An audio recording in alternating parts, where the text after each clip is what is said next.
You're listening to 97.3 KJJI Tropico FM. I'm Luke Mayville, and this is Reclaim Radio Hour. Thanks for hanging in there with us, folks. After some technical difficulties, this is our very first episode. Reclaim Radio Hour is a statewide community conversation about how we, the people of Idaho, can make our government work for all of us, not just the wealthy and the well-connected. On the program today, we will be interviewing Mitch Emerson, Executive Director of Florida Decides Healthcare. Florida Decides Healthcare is leading the fight in the state of Florida to expand Medicaid and secure healthcare for 3.7 million people. But their campaign has really hit some major roadblocks. It was actually shut down last year when Florida's government passed a slate of laws attacking democracy in that state, making it nearly impossible to put citizen-led initiatives on the ballot. And these types of attacks on democracy are happening in states across the country, including right here in Idaho. I'm here in the studio today with my co-host, Samya Sarin. Samya, thanks so much for being here. Thank you so much. I'm excited to be here.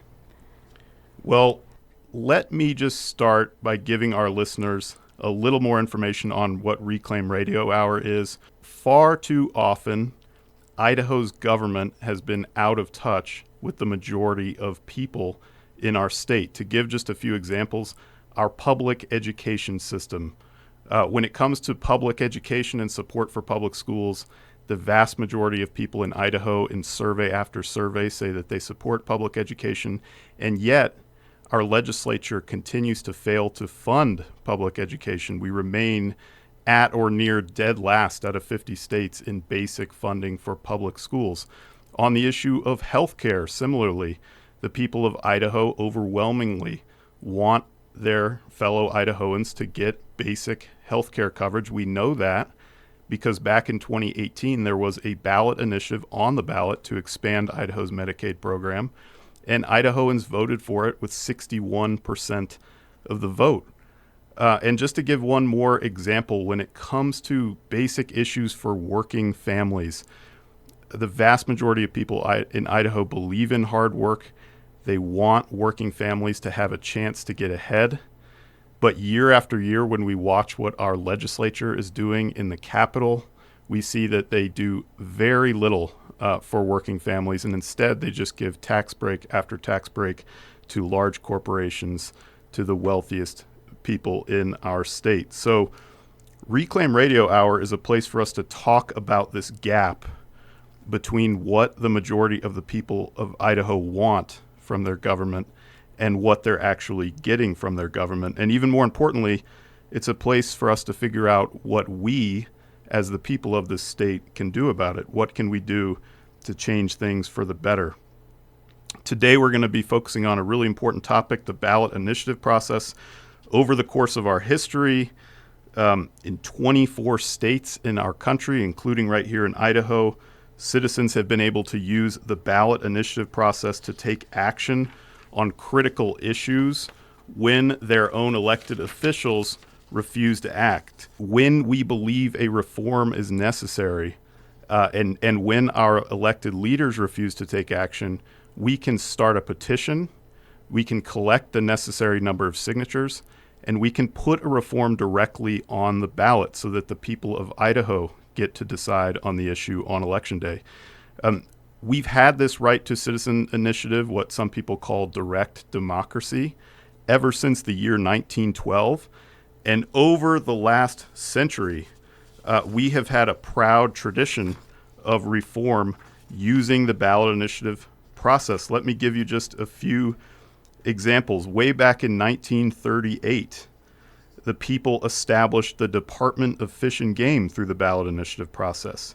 In 1954, the people established the Dredge Mining Protection Act that protected water quality in rivers and streams. In 1974, the people came back and established something called the Sunshine Law, which provides transparency for political campaign contributions and lobbying activities. We established property tax relief in the 1980s that really especially gave property tax relief to lower and middle income families. And just to mention an example that I brought up just a moment ago, Medicaid expansion. In 2018, the people of Idaho voted to extend health care coverage to tens of thousands of Idahoans who earned too much to qualify for the existing Medicaid program, but not enough to afford basic health insurance. Today, we're going to interview Mitch Emerson, Executive Director of Florida Decides Healthcare. Last year in Florida, elected officials passed into law a series of restrictions, a tax really, on the initiative process that made it virtually impossible for citizens to use the process. Here's the way the Associated Press described that wave of attacks in Florida. Under Florida's measure, voters could be charged with a felony if they collect more than 25 signed ballot petitions, other than their own or those of immediate family members. And if they don't register with the state as a petition circulator, they could be charged with a felony. And there's a whole stack of other restrictions that we're going to talk with Mitch about. Now, this attack on democracy isn't just happening in Florida. It's a national agenda funded by powerful special interests. Last year alone, legislators across the country proposed 152 bills attacking the initiative process, including right here in Idaho.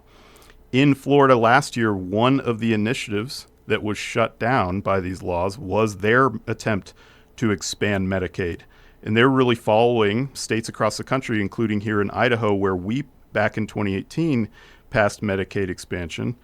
Tens of thousands of Idahoans who made too much to qualify for Medicaid, but not enough to afford health insurance, were provided health care in Idaho when we expanded Medicaid. To this day, there are about 90,000 Idahoans receiving health care through the Medicaid expansion program.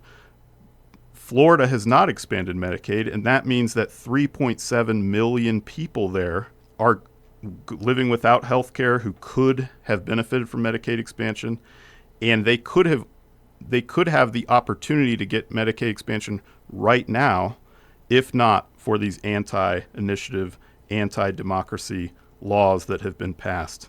If you're just now tuning in, you're listening to 97.3 KJJI Tropico FM. I'm Luke Mayville, and this is Reclaim Radio Hour. We're going to take a quick break, and when we come back, we'll be joined by Mitch Emerson from Florida Decides Healthcare. Stay with us.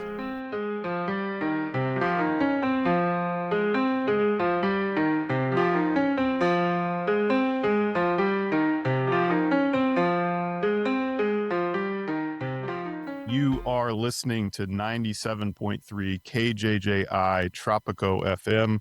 I'm Luke Mayville. This is Reclaim Radio Hour. We are so happy to have with us today a special guest, Mitch Emerson, Executive Director of Florida Decides Healthcare. They're the organization that has led the fight to expand Medicaid in the state of Florida. Mitch, can you just start us off with a little bit of a description, a little bit of an overview of the attack on Florida's ballot initiative process that really started last year? Yeah. First, thanks for having me and give me an opportunity to talk about this. So there's been ongoing attacks against the citizen-led ballot initiative process here in Florida for quite some time. As you know, here in Florida, it's a 60% threshold. They've been doing like a lot of incremental pieces to make this more challenging. But most recently, last legislative session in 2025, the legislature passed a bill, HB 1205. And what that was an attempt to do was essentially make it nearly impossible for citizen-led ballot initiatives here in the state. Because Florida has in its constitution the right for citizen-led ballot initiatives, they couldn't outright ban it. So they just threw a ton of legislation out there to try to make it more challenging. And frankly, it's too much to go through all of it in its entirety. But here's just some of the highlights. Before, you start using circulators, you have to have a $1 million bond. They shortened the time window for when a circulator collects a petition to when it has to be turned into the local county's supervisor elections from 30 days to 10 days.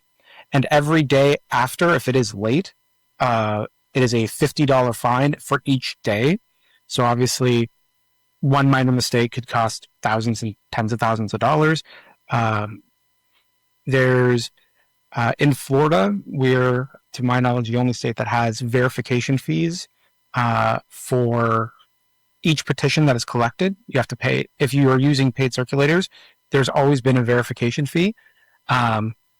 Only 6 years ago, this was 10 cents per petition, which still you're being charged to do this. But before the 2024 election cycle, leading into when abortion was on the ballot, they allowed counties to raise that. And it was a slight increase still. It was about 70%, or excuse me, 70 cents per county. Like it's an average because it would vary by county, but it was about 70 cents average. In this legislation, they included allowing the counties to raise it as much essentially as they wanted. So now the average, if you're, submitting petitions and you're collecting with paid circulators, the average is $3.78 per petition, which in Florida, the requirement is 880,062 verified petitions. So assuming, there's some drop off, if you're collecting 1.3 million petitions, you're looking at a $4.5 million fee to the state just to get this going. Well, that really doesn't sound like grassroots democracy if you have to pay $4 million just to launch a campaign. To follow to that, we hear a lot around the country about something called voter suppression and attempts to exclude people from voting. What you're describing sounds like, in a way, a broader suppression of people's ability to even participate in the democratic process. Is that the effect that you're seeing of when you add up all these laws, on top of each other? Is this really an attack on democracy? Yeah, this was very clearly an attack on people's participation. One of the other pieces of HB 1205 was it limited who can volunteer. So you have to be a Florida resident, U.S. citizen, and not a returning citizen or someone who had been previously convicted with a felony. They all cannot participate. And then with the confusion created around this law, it's very discouraging for people because of the confusion to be able to participate. So in all of this, it's very clearly intended to create confusion, discourage people from participating. And I would say that is purposefully done. This is something that we have seen where when the legislation was passing, they were trying to, the framing of it was this needed to happen in order to keep out of-state influence and to deal with these issues that they're fabricating of fraud in the citizen-led ballot initiative process. All of which the laws that they passed, they essentially are taxes, they are fines, they are things that if you have the financial means to pass legislation and you're doing something around, let's say, gambling, where it's $1 billion industry, and now the cost goes from, maybe we're going to try and pass that, and it cost $40 million before this law passed, but now it's going to cost $60 million. That's the cost of doing business. They can move on.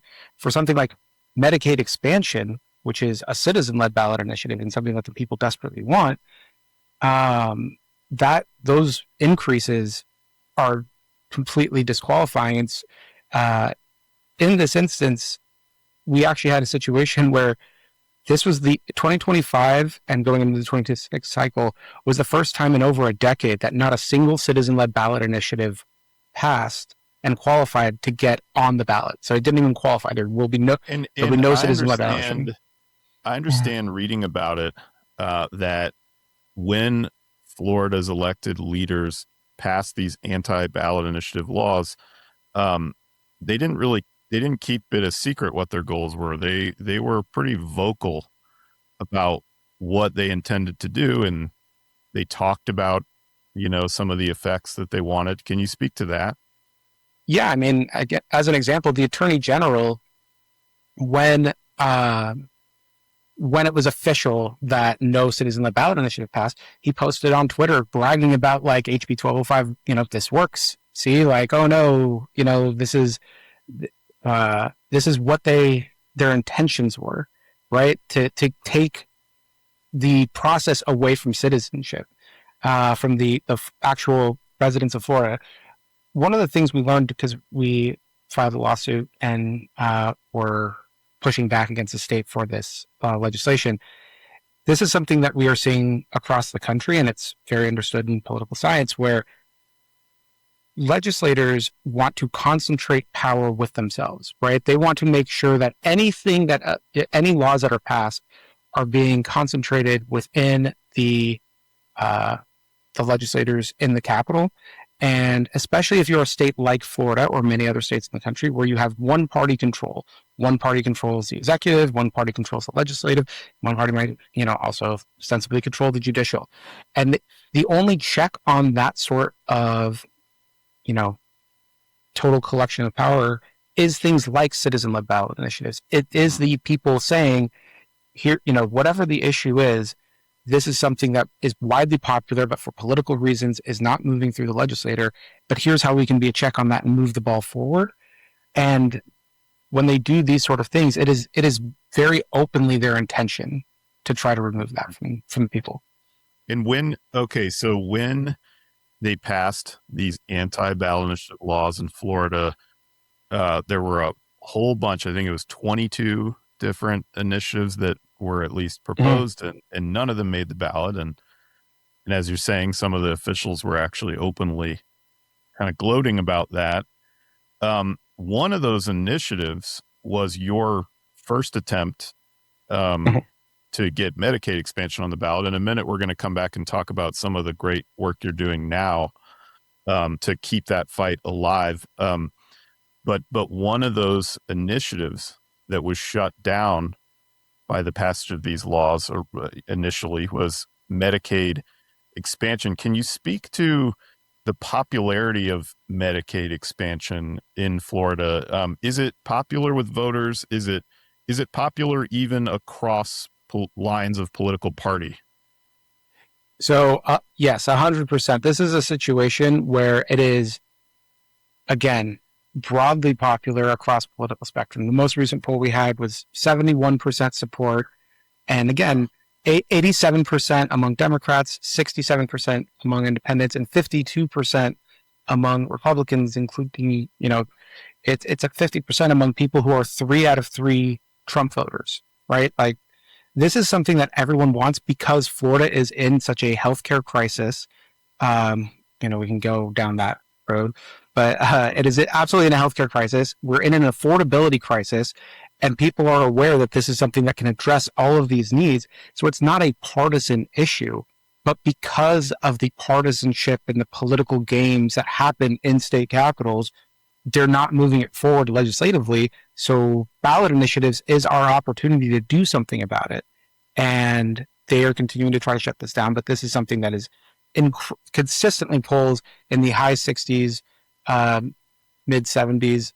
It is something that does not matter for party lines because everyone knows it is something that needs to be done. Well, you've been putting out some great writing online and speaking about this. And something that really stood out to me is that you talk about these anti-ballot initiative laws in Florida as, being about more than Florida. And you've talked about how these anti-initiative laws are something that should concern all of us all across the country, not just in Florida. Can you speak a little bit to that?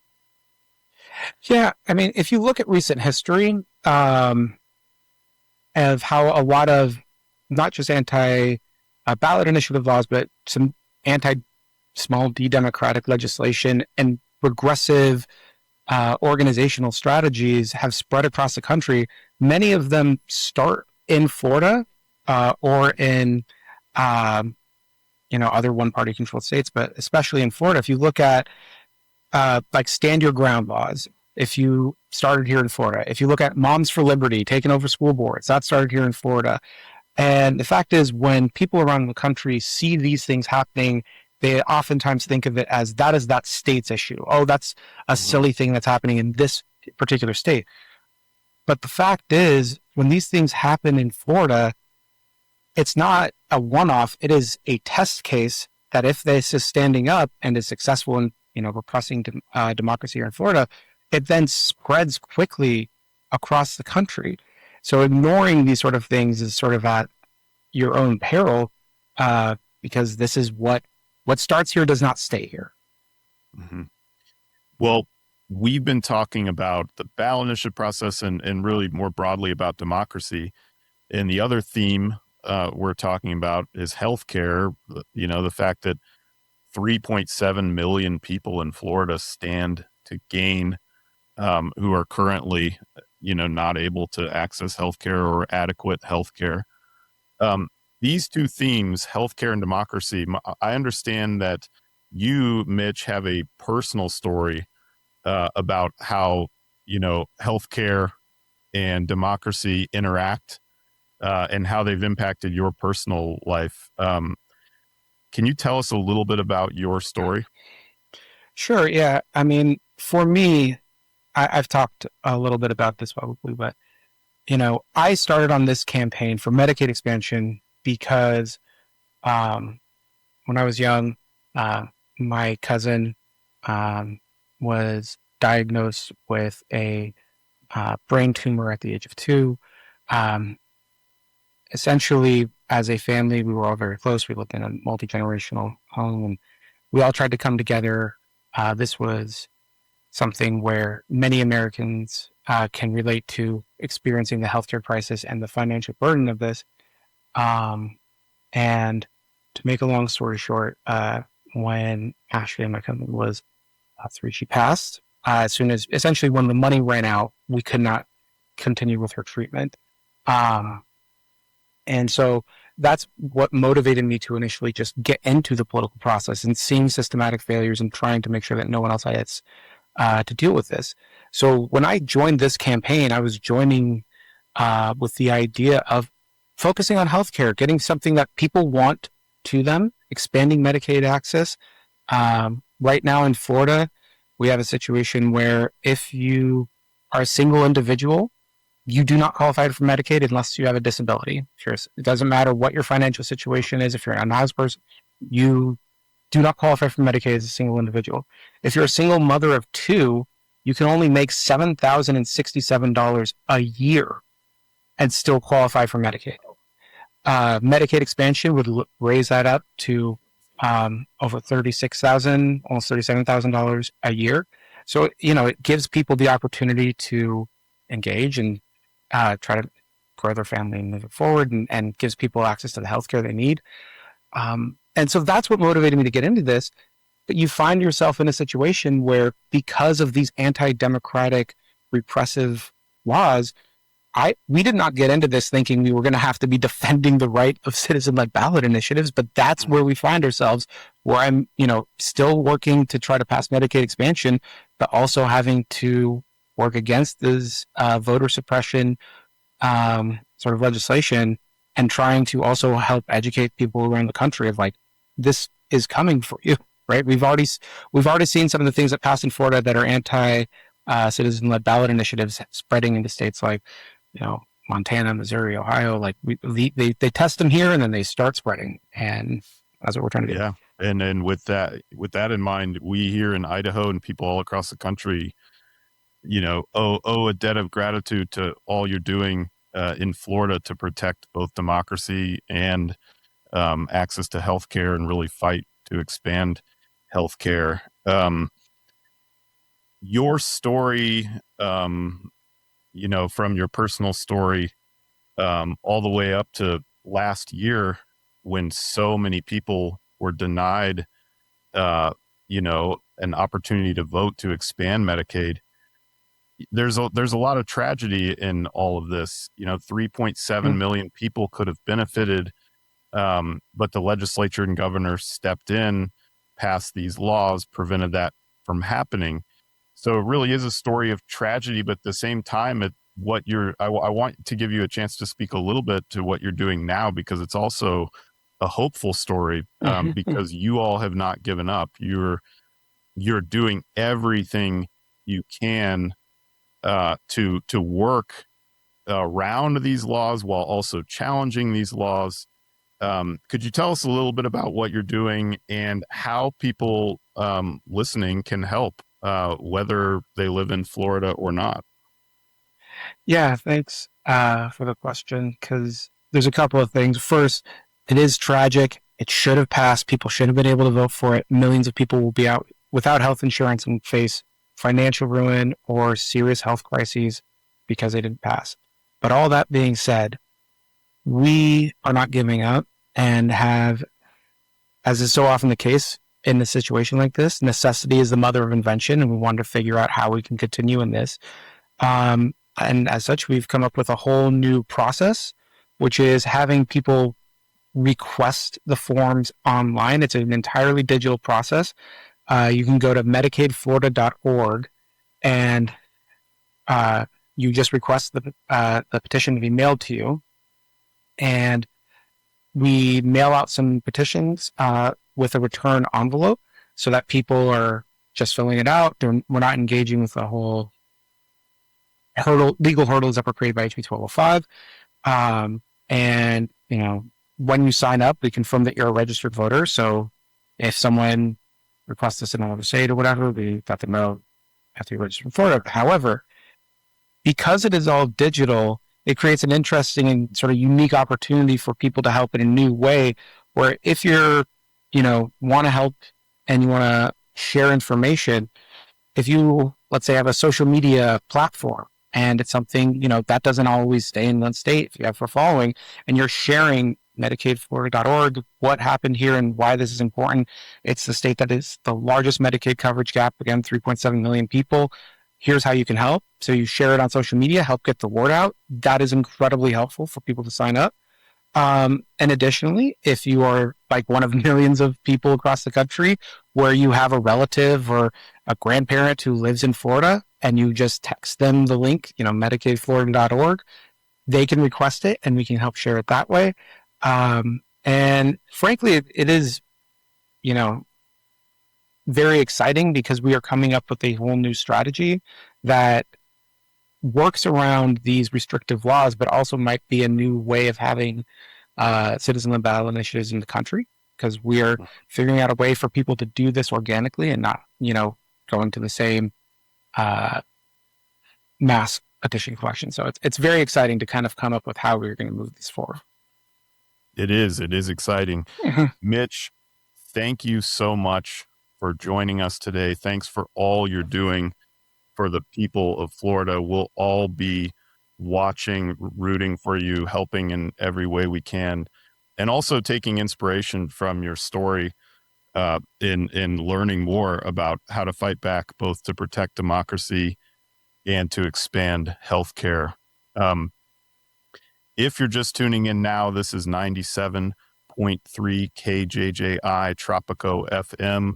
I'm Luke Mayville. You're here with Reclaim Radio Hour. We're going to take a quick break now and hear some music. And when we come back, we'll be taking some listener questions. Stay with us.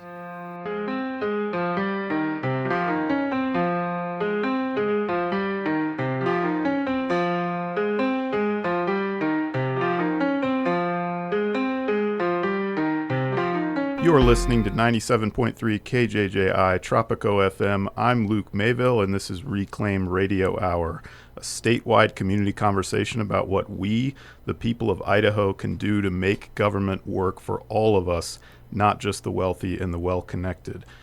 I'm joined in the studio by my co-host, Samya Sarin.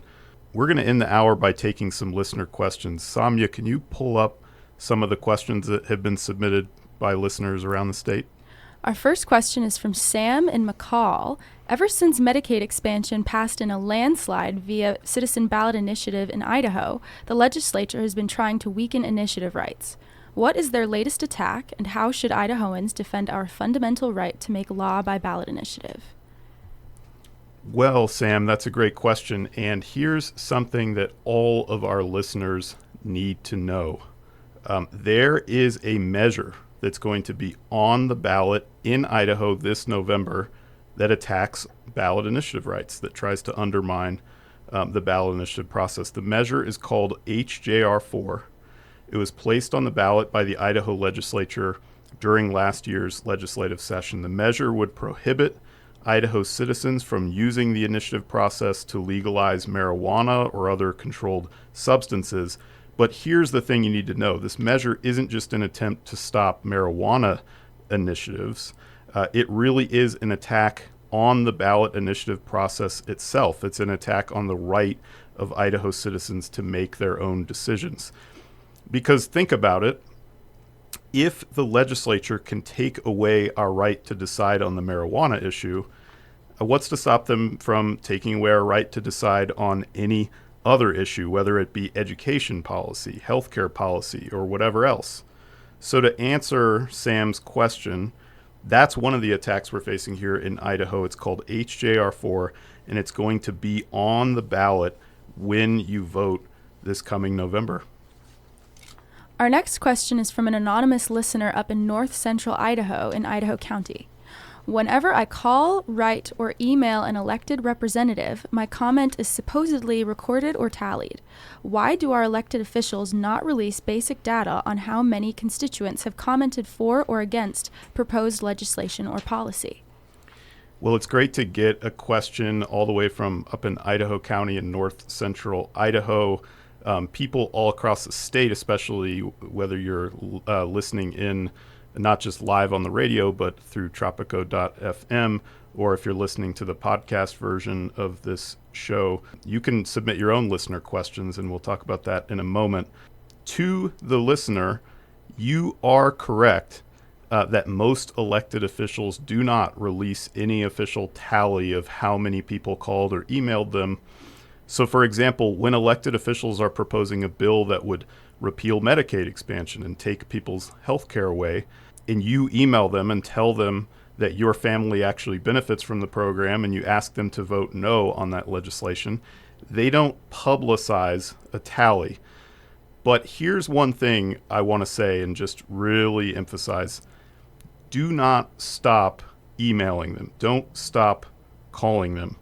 Contacting your elected officials is one of the most important things you can do as a citizen. If there's a bill being proposed that will hurt you or will hurt your family or your community, and you don't contact them about it, you can be sure that there will be a lobbyist or a special interest group that will contact them, usually on the other side of the issue. These well-funded special interest groups and lobbyists will always be there to put pressure on elected officials. The only way to counter that pressure and create any kind of balance in the political process is for large numbers of ordinary citizens to get engaged and make their voices heard. If you're living in Idaho, you have 3 legislators representing you in the Idaho legislature. You have 2 representatives in the House of Representatives, and you have 1 in the Idaho Senate. And I'm going to issue a little challenge to everyone listening today. Figure out, if you don't already know, who the 3 legislators are who represent you. Go figure that out as soon as you can. You can do it today. You can do that by Googling, "Who is my legislator, Idaho?" When you do that, a link will pop up that says "Find my legislators." You can click that link, enter your street address, and you can figure out who your 3 legislators are. You can click their pictures, and from there you can find their email addresses and phone numbers. You can start contacting them whenever there's a bill proposed that impacts your life. Again, you should know that on all these important matters of legislation, legislators are always hearing from powerful special interests. The only way that we counterbalance that and create some balance is for you as a citizen to put pressure on your own legislators to contact them whenever there's a bill that concerns you. Well, folks, thank you so much to everyone who hung with us in the beginning of the hour. We're launching this show. Have had a few technical difficulties, but we got up and running strong. Want to thank all of our listeners. Want to thank the whole crew at Tropico FM. This is Reclaim Radio Hour. If you'd like to ask a question, if you'd like to submit a question that we can answer on the air, you can get in touch with us by going to reclaimidaho.org, signing up for our email newsletter. You can also find us on TikTok, Instagram, Facebook, YouTube. You can submit a question that way. You've been listening to Reclaim Radio Hour here on 97.3 KJJI Tropico FM. We'll be here live the first Wednesday of every month at 2 p.m. You can also tune into our podcast and find us on YouTube. Till next time, everyone, be well.